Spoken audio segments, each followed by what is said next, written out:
Hi, ഇന്നത്തെ podcast PTE ആസ്പിരൻസിന് വേണ്ടിയുള്ളതാണ്. ഇന്നത്തെ പോഡ്കാസ്റ്റിൽ എന്നോടൊപ്പമുള്ളത് PTEയുടെ ടെറിട്ടറി മാനേജർ ആയിട്ടുള്ള മിസ്റ്റർ ഷോൺ വില്യം ഡിസൂസ് ആണ്. Welcome Shawn. Thank you ma'am. Recent ആയിട്ട് ഒരുപാട് സ്റ്റുഡൻസ് മറ്റ് ലാംഗ്വേജ് എക്സാമുകളെ പോലെ തന്നെ PTEയും ഇപ്പോൾ ചൂസ് ചെയ്യുന്നുണ്ട്. അതുപോലെ തന്നെ ഇതറിയാത്ത ഒത്തിരി ആളുകളും ഉണ്ട്. ശരിക്കും എന്താണ് PTE? സോ ബേസിക്കലി PTE അതായത് പിയർസൺ ടെസ്റ്റ് ഓഫ് ഇംഗ്ലീഷിൻ്റെ ഹൈ സ്റ്റേക്ക് ലാംഗ്വേജ് അസസ്മെൻറ്റ് ടെസ്റ്റാണ്. സോ ഈ ടെസ്റ്റ് എഴുതിയിട്ട് സ്റ്റുഡൻസിനാണെങ്കിലും വർക്കിംഗ് പ്രൊഫഷണൽസിനാണെങ്കിലും ഒരു ഇംഗ്ലീഷ് സ്പീക്കിംഗ് കൺട്രിയിൽ പോകാൻ വേണ്ടിയ ഒരു മാർഗ്ഗമാണ്. ഓക്കെ, അതായത് ഇപ്പം നമ്മൾ പറയുവാണെങ്കിൽ ഇപ്പം IELTS എഴുതി പോകുന്നത് പോലെ, TOEFL എഴുതി പോകുന്നത് പോലെ, OET എഴുതി പോകുന്നത് പോലെ PTE കഴിഞ്ഞാലും ആളുകൾക്ക് പഠിക്കാനാണെങ്കിലും വർക്ക് ചെയ്യാനായിട്ട് പോകാനായിട്ട് സാധിക്കും. തീർച്ചയായിട്ടും. ഓക്കെ, അപ്പം ഇങ്ങനെ ഒരു ഇംഗ്ലീഷ് ലാംഗ്വേജ് ടെസ്റ്റിനെ പറ്റി അറിയാത്ത ഒരുപാട് ആളുകളുണ്ട്. അപ്പം ബാക്കിയുള്ള ഇംഗ്ലീഷ് ലാംഗ്വേജ് ടെസ്റ്റുകളെ കമ്പയർ ചെയ്ത് PTEക്കുള്ള പ്രത്യേകതകൾ എന്തൊക്കെയാണ് എന്നൊന്ന് പറയാമോ? ഓക്കെ, സോ ബേസിക്കലി PTEയുടെ പ്രത്യേകത എന്ന് വെച്ചാൽ ഒന്നല്ല മൂന്നെണ്ണം ഉണ്ട്. First thing it is faster. Okay, faster ആണ്. യെസ്, ആൻഡ് ഫാസ്റ്റർ എന്ന് വെച്ചാൽ എന്താ ഉദ്ദേശം എന്ന് വെച്ചാൽ അതിൻ്റെ റിസൾട്ട് വരാൻ വേണ്ടി നമുക്ക് അപ്രോക്സിമേറ്റ്ലി 2 days എടുക്കും. ദാറ്റ് ഇസ് 48 hours ഓൾമോസ്റ്റ് എല്ലാ സ്റ്റുഡൻസിനും അവർക്ക് റിസൾട്ട് കിട്ടും. ഓക്കെ, അതായത് 48 hours റിസൾട്ട് കിട്ടും. അതാണ് ഒന്നാമത്തെ പ്രത്യേകത. ഓക്കെ, രണ്ടാമത്തെ പ്രത്യേകത എന്ന് വെച്ചാൽ ഫെയറർ ആണ്. ഫെയറർ എന്ന് വെച്ചാൽ ഇത് ഒരു അൺബയസ്ഡ് എക്സാം ആണ്. ഇപ്പോൾ what do I mean unbiased? So basically unbiased എന്ന് വെച്ചാൽ ഇതിലൊരു ഹ്യൂമൻ എക്സാമിനർ ഇല്ല, ഹ്യൂമൻ എക്സാമിനർ ഇല്ല, അല്ലെങ്കിൽ ഹ്യൂമൻ ഇന്ററാക്ഷൻ ഇല്ല, ഒന്നും ഉണ്ടാവില്ല. സോ സ്റ്റുഡൻസ് ആകെ ഹ്യൂമൻ ആയിട്ട് ഇന്ററാക്ട് ചെയ്യാൻ പോകുന്നതെന്ന് വെച്ചാൽ ടെസ്റ്റ് സെന്ററിൽ വരുന്ന ഇൻവിജിലേറ്റേഴ്സ് ആയിട്ട് മാത്രമാണ്. Okay, exactly. Okay, so basically അതിൻ്റെ ഒരു ഗുണം എന്താണെന്ന് വെച്ചാൽ ഇപ്പോൾ ഫോർ എക്സാമ്പിൾ ഒരു സ്റ്റുഡൻറ്റ് ഫസ്റ്റ് ടൈം ഒരു പരിചയമില്ലാത്ത ഒരു മുഖമായിട്ട് സംസാരിക്കുമ്പോൾ അങ്ങനെ വരുമ്പോൾ അവർക്കൊരു പേടി ഉണ്ടാവും. പേടി എന്ന് വെച്ചാൽ ചിലപ്പോൾ അപ്പിയറൻസിലായിരിക്കും. എൻ്റെ അപ്പിയറൻസ് കറക്റ്റ് ആണോ, എൻ്റെ അപ്പിയറൻസ് അപ്പീലിംഗ് ആണോ, എൻ്റെ ലുക്സ് അപ്പീലിംഗ് ആണോ, may be colour, may be hair style, ചില ആൾക്കാർക്ക് ടാറ്റോസ് ഉണ്ടാവും, പിയർസിംഗ്സ് ഉണ്ടാവും, for anything of that sort. Exactly. Second thing വരുന്ന വെച്ചാൽ അവർ ഒരു ഹ്യൂമനായിട്ട് സംസാരിക്കുമ്പോൾ ഒരു ഫേക്ക് ആയിട്ട് ആക്സെൻ്റ് അവിടെ യൂസ് ചെയ്യും. ഇപ്പോൾ ഫേക്ക് ആയിട്ട് ആക്സെന്റ് യൂസ് ചെയ്യുമ്പോൾ ഒരു പ്രശ്നം എന്ന് വെച്ചാൽ, കാരണം കുറേ സ്റ്റുഡൻസിന് മനസ്സിലൊരു ഡൗട്ട് ഉണ്ടാവും. ദാറ്റ് ഈസ് ഇപ്പോൾ ഞാനൊരു ഫേക്ക് ആയിട്ട് ആക്സെന്റ് ഉപയോഗിച്ചാൽ ചിലപ്പോൾ കൂടുതൽ മാർക്ക് കിട്ടും. But that is not the fact. കാരണം ഒരു ഹ്യൂമനായിട്ട് സംസാരിക്കുമ്പോൾ ഫേക്ക് ആയിട്ട് ആക്സെന്റ് ഉപയോഗിച്ചാൽ ചിലപ്പോൾ നമ്മുടെ കോൺഫിഡൻസ് ഒരു ഇത്തിരി ഷേക്കനായി പോകും. അങ്ങനെ വരുമ്പോൾ ഒരു പ്രശ്നം വെച്ചാൽ നമുക്ക് എന്താ അവിടെ കൺവേ ചെയ്യേണ്ടത് അവിടെ ചെയ്യാൻ പറ്റില്ല. എക്സാക്ട്ലി എന്താണോ ചെയ്യാൻ ഉദ്ദേശിച്ചത് ചെയ്യാൻ പറ്റില്ല. Exactly. At the same time ഒരു കമ്പ്യൂട്ടറായിട്ട് സംസാരിക്കുമ്പോൾ ആൻഡ് ഇത് AI ബേസ്ഡ് ആയതുകൊണ്ട്, ദാറ്റ് ഇസ് AI ഇവാലുവേറ്റഡ് ആയതുകൊണ്ട് ഓൾമോസ്റ്റ് ഒരു 126 to 128 ആക്സെന്റ്സ് ഗ്ലോബലി അക്സെപ്റ്റഡ് ആണ്. Okay, good. ഓക്കെ, സോ ഇത് സെക്കൻഡ് റീസൺ ആണ്. തേർഡ് റീസൺ എന്ന് വെച്ചാൽ സിമ്പിൾ. അതായത് സിമ്പിൾ ആയിട്ട് പറയുവാണെങ്കിൽ അൺബയസ്ഡ് ആയിട്ടുള്ള ഒരു റിസൾട്ട്, നമുക്കൊരു കോൺഫിഡൻസിന്റെ ഇഷ്യൂ ഒന്നും ഇല്ലാതെ, നമുക്ക് ഹ്യൂമൻ ഇന്ററാക്ഷൻ ഇല്ലാത്തത് കൊണ്ട് തന്നെ നന്നായിട്ട് പെർഫോം ചെയ്യാനായിട്ട് സാധിക്കും. 100%. Okay, fine. Third and the most amazing reason എന്താണെന്ന് വെച്ചാൽ ഇത് സിമ്പിൾ ആണ്. ഇപ്പോൾ സിമ്പിൾ ആയിട്ട് പറയാൻ കാരണം എന്താ, ഇതൊരു സിംഗിൾ സിറ്റിംഗ് 2-hour ടെസ്റ്റ് ആണ്. വിച്ച് മീൻസ് നമുക്ക് 2 hours ആണ് എക്സാം ഉള്ളൂ.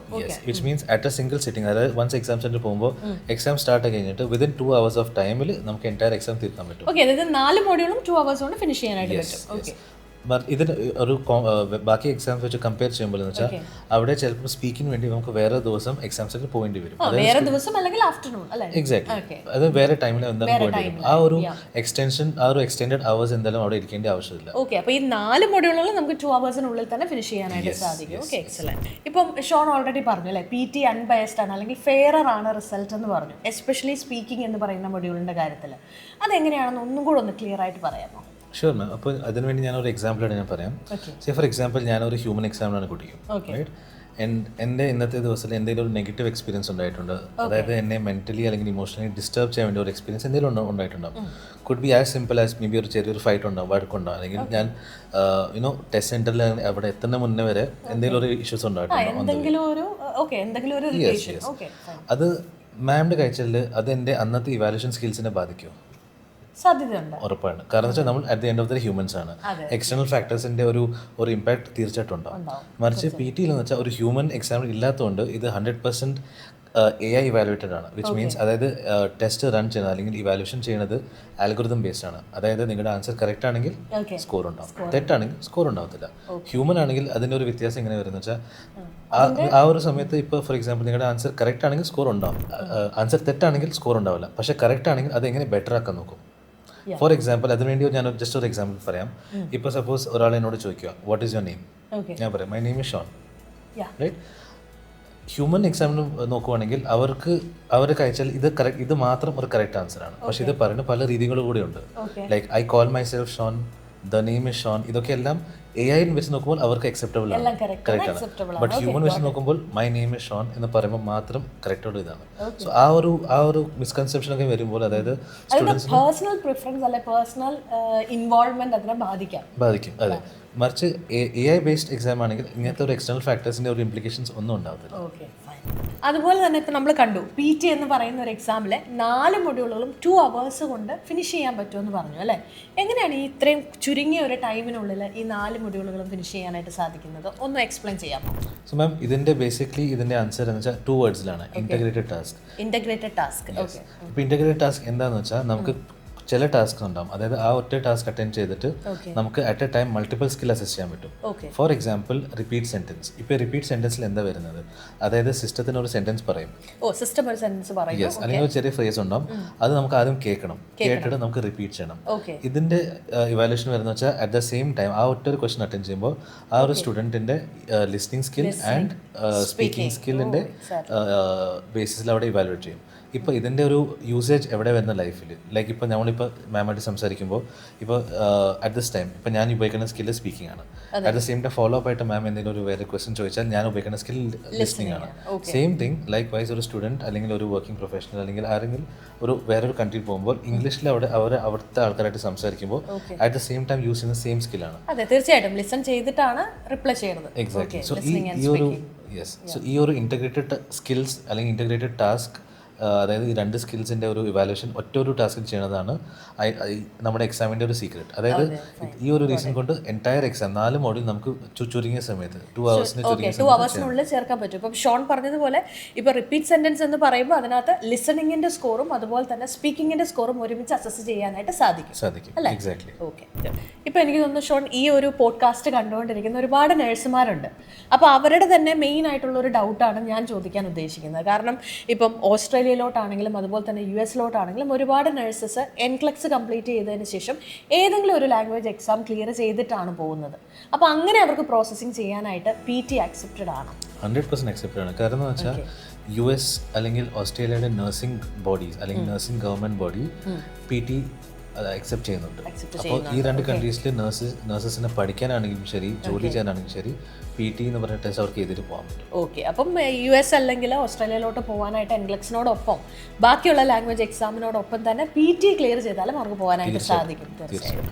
അതുപോലെ തന്നെ എനിക്ക് തോന്നുന്നു, ഞാൻ ഒബ്സർവ് ചെയ്ത ഒരു കാര്യമാണ്, റീസെൻ്റ് ആയിട്ട് കുറേയധികം ആളുകൾ PT എന്ന് പറയുന്ന ഒരു ടെസ്റ്റിനെ പ്രിഫർ ചെയ്യുന്നുണ്ട്. അപ്പം അതിലെനിക്ക് തോന്നുന്ന ഒരു കാര്യം, ഇപ്പം PTയുടെ ടെസ്റ്റ് സെൻറ്റേഴ്സ് എനിക്ക് തോന്നുന്നു 3 ടെസ്റ്റ് സെൻറ്റേഴ്സും എറണാകുളത്ത് തന്നെയാണ് അല്ലേ. അപ്പം ഈ പല സ്ഥലങ്ങളിൽ, എസ്പെഷ്യലി പറയുകയാണെങ്കിൽ ഇപ്പോൾ കാസർഗോഡ് തൊട്ട് തിരുവനന്തപുരം വരെയുള്ള എല്ലാ ഡിസ്ട്രിക്റ്റുകളിലും സ്റ്റുഡൻസ് PT എഴുതുന്നുണ്ട്. അപ്പോൾ അങ്ങനെയുള്ള സ്റ്റുഡൻസിൻ്റെ ടെസ്റ്റ് സെൻറ്റേഴ്സിൻ്റെ അവൈലബിലിറ്റിയെ പറ്റി എന്തെങ്കിലും നമുക്ക് ആലോചിക്കാൻ പറ്റുന്ന ഒരു കാര്യമാണോ? അല്ലെങ്കിൽ അതിൻ്റെ കുറച്ചും കൂടെയൊക്കെ test centres through out Kerala കൊണ്ടുവരാനായിട്ട് പ്ലാൻ ഉണ്ടോ? ഞാനിത് ചോദിക്കുന്നത് എന്താണെന്ന് ചോദിച്ചു കഴിഞ്ഞാൽ, റീസെൻ്റ് ആയിട്ട് ഒരുപാട് ആളുകൾ PT എന്ന് പറയുന്ന ഒരു ടെസ്റ്റിനെ പ്രിഫർ ചെയ്ത് വരുന്നത് കൊണ്ടാണ് ചോദിക്കുന്നത്. ഞാൻ പറഞ്ഞ പോലെ തന്നെ ഇവിടെ ഔട്ട് ഓഫ് എറണാകുളം കുറേ സ്റ്റുഡൻസ് ഇപ്പോൾ പ്രിഫർ ചെയ്യുന്നുണ്ട്. ആൻഡ് റിക്വയർമെൻറ്റ് കൂടുന്നതനുസരിച്ച് എന്തായാലും പൈപ്പ് ലൈനിലുണ്ട് പുതിയ ടെസ്റ്റ് സെൻറ്റേഴ്സ് ഓപ്പൺ ആക്കുന്നത് ആൻഡ് അതിൻ്റെ അവൈലബിലിറ്റി കൂട്ടാൻ വേണ്ടി. സോ അത് തീർച്ചയായിട്ടും പൈപ്പ് ലൈനിലാണ്. ഓക്കെ. അല്ല, തീർച്ചയായിട്ടും ചെയ്യേണ്ട ഒരു കാര്യമാണ്. ഇപ്പോൾ ശരിക്കും ഈ PTയുടെ എക്സാം എന്ന് പറഞ്ഞാൽ കംപ്ലീറ്റ്ലി കമ്പ്യൂട്ടർ ബേസ്ഡ് ആയിട്ടുള്ള ഒരു എക്സാമാണ് അല്ലേ. അപ്പോൾ എനിക്ക് തോന്നുന്നു ഒരുപാട് ആളുകളുടെ ഒരു ഡൗട്ടാണ്, ഇങ്ങനെ കമ്പ്യൂട്ടർ ബേസ്ഡ് ആയിട്ടുള്ള ഒരു ടെസ്റ്റ് എഴുതാനായിട്ട് പേപ്പർ ബേസ്ഡ് ആയിട്ടുള്ള മെറ്റീരിയൽ പ്രാക്ടീസ് ചെയ്തിട്ട് പോയാൽ മതിയോ, അല്ലെങ്കിൽ നമ്മൾ പ്രാക്ടീസ് ചെയ്യുന്ന മെറ്റീരിയൽ കമ്പ്യൂട്ടർ ബേസ്ഡ് അല്ലെങ്കിൽ എക്സാമിന് ചെല്ലുന്ന സമയത്ത് എന്തെങ്കിലും ഡിഫിക്കൽട്ടീസ് ഫേസ് ചെയ്യുമോ എന്നുള്ളത്? സോ തീർച്ചയായിട്ടും അതിൻ്റെ ഒരു ഇമ്പാക്റ്റ് എന്തായാലും ഉണ്ടാവും. കാരണം എന്ന് വെച്ചാൽ ഒരു സ്റ്റുഡൻറ്റ് ഇപ്പോൾ പേപ്പർ ബേസ്ഡ് പ്രാക്ടീസ് ചെയ്തിട്ട് റൈറ്റ് ഒരു കമ്പ്യൂട്ടർ ബേസ്ഡ് എക്സാമിന് പോകുമ്പോൾ അവരൊരു പ്രാക്ടീസ് ചെയ്ത രീതിയിൽ, അതായത് ഇപ്പോൾ കണ്ടിന്യൂസ് ആയിട്ട് മേ ബി റൈറ്റിംഗ് അങ്ങനെ പ്രാക്ടീസ് ചെയ്തിട്ട് പെട്ടെന്ന് ടൈപ്പിംഗിലേക്ക് വരുമ്പോൾ അവർക്ക് അതിൻ്റെതായ ഒരു ബുദ്ധിമുട്ട് അവിടെ ഉണ്ടാവും. സോ ഏറ്റവും ബെസ്റ്റ് സജഷൻ എന്ന് വെച്ചാൽ ഇപ്പോൾ നിങ്ങളിപ്പോൾ computer based practice material provide ചെയ്യുന്ന പോലെ തന്നെ സ്റ്റുഡൻസിന് തീർച്ചയായിട്ടും നീതൂസ് അക്കാഡമി വന്നിട്ട് രജിസ്റ്റർ ചെയ്തിട്ട് നിങ്ങളുടെ ഒരു പ്രൊവൈഡ് ചെയ്ത practice material, digital practice material provide ചെയ്തിട്ട് അതിൽ പ്രാക്ടീസ് ചെയ്തിട്ട് അവർക്ക് റിക്വയർഡ് സ്കോർ എന്തായാലും കിട്ടും. ഓക്കെ. അപ്പോൾ അതായത് എപ്പോഴും നമ്മൾ പ്രാക്ടീസ് ചെയ്യുന്നത് എക്സാക്ട്ലി എങ്ങനെയുള്ള മെറ്റീരിയൽ ആണോ അല്ലെങ്കിൽ എങ്ങനെയാണ് എക്സാം എഴുതാനായിട്ട് പോകുന്നത് അതുപോലെ തന്നെ പ്രാക്ടീസ് ചെയ്ത് പോകണം. ഓക്കെ. ഒരുപാട് സ്റ്റുഡൻസിന് വളരെ ടഫായിട്ടുള്ള ഒരു മൊഡ്യൂളാണ് സ്പീക്കിംഗ് എന്ന് പറയുന്ന മൊഡ്യൂൾ. അപ്പം ഞാൻ ഒബ്സർവ് ചെയ്തിട്ടുള്ള ഒരു കാര്യമാണ്, PTയിലെ സ്പീക്കിംഗ് സ്റ്റുഡൻസ് നന്നായി സ്കോർ ചെയ്ത് കണ്ടിട്ടുണ്ട്. അതെന്തുകൊണ്ടായിരിക്കും? സോ ബേസിക്കലി അതിൻ്റെ ഒറ്റ റീസൺ, അതായത് ഒരു സ്റ്റുഡൻറ്റ് ഹ്യൂമൻ അല്ലാതെ സിസ്റ്റത്തിനോട് സംസാരിക്കുമ്പോൾ അത് അവർക്കൊരു കോൺഫിഡൻസിനെ ബൂസ്റ്റ് ആയിട്ട് കിട്ടും. ഇപ്പോൾ ഒരു സ്റ്റുഡൻറ്റ് ഒരു പരിചയമില്ലാത്ത ഒരു മുഖം അല്ലെങ്കിൽ ഒരു പരിചയമില്ലാത്ത ഒരു എക്സാമിനർ അല്ലെങ്കിൽ ഒരു ഹ്യൂമനായിട്ട് സംസാരിക്കുമ്പോൾ അവരുടെ മനസ്സിൽ കുറേ കാര്യങ്ങളുണ്ടാവും. അപ്പിയറൻസിനുണ്ടാവും, സംസാരിക്കുന്ന രീതി ഉണ്ടാവും, കുഡ് ബി മേ ബി ബോഡിയിൽ ടാറ്റൂസ് ഉണ്ടാവും, പിയേഴ്സിംഗ് ഉണ്ടാവും. അതൊക്കെ വെച്ച് നോക്കുമ്പോൾ എക്സാമിന് നമ്മൾ ജഡ്ജ് ചെയ്യും എന്നൊരു തോന്നൽ കൊണ്ട് അവർ കോൺഫിഡൻസിന് ഇത്തിരി ഡൗൺ ആയി പോകും. AI ബേസ്ഡ് ആയതുകൊണ്ട് AI ബേസ്ഡ് ഇവാലുവേഷൻ തന്നെ ആയതുകൊണ്ട് സ്പീക്കിൻ്റെ ആണെങ്കിലും ഒരു ഹ്യൂമൻ ഒന്നുമല്ല സംസാരിക്കുന്നത്, ക്വസ്റ്റ്യൻ ചോദിക്കുന്നത്, റൈറ്റ്? സോ ഇത് സ്റ്റുഡൻസ് അവിടെ സംസാരിക്കുമ്പോൾ അതിന് അവർ കോൺഫിഡൻസ് കുറച്ചുകൂടി ബൂസ്റ്റ് ആയിട്ട് കിട്ടും. അപ്പോൾ അത്ര ഒരു ബെറ്റർ പെർഫോമൻസ് അവർക്ക് അവിടെ ചെയ്യാൻ പറ്റും. അവർക്കൊരു ലാക്ക് ഓഫ് കോൺഫിഡൻസിന്റെ ഒരു ഇഷ്യൂ അവിടെ വരുന്നില്ല. സോ ഇത് മെയിൻലി ഇൻട്രോവേർഡ് ഉള്ള ഒരു സ്റ്റുഡൻസ് ആണെങ്കിൽ അവർക്ക് കുറെ കൂടെ ഒരു എക്സ് ടൈംസ് അവർക്ക് കുറച്ചുകൂടെ ബെനിഫിറ്റിംഗ് നന്നായിട്ട് പെർഫോം ചെയ്യാനായിട്ട് സാധിക്കും. അപ്പോൾ ഇന്നത്തെ ഈ ഒരു പോഡ്കാസ്റ്റിൽ PTE പറ്റി ഒരുപാട് അപ്ഡേറ്റഡ് ആയിട്ടുള്ള ഇൻഫർമേഷൻ നമ്മളിവിടെ ഷെയർ ചെയ്തു. So thank you so much Shawn. Thank you so much, ma'am, for inviting me for a session like this. I hope we'll be able to conduct multiple such sessions.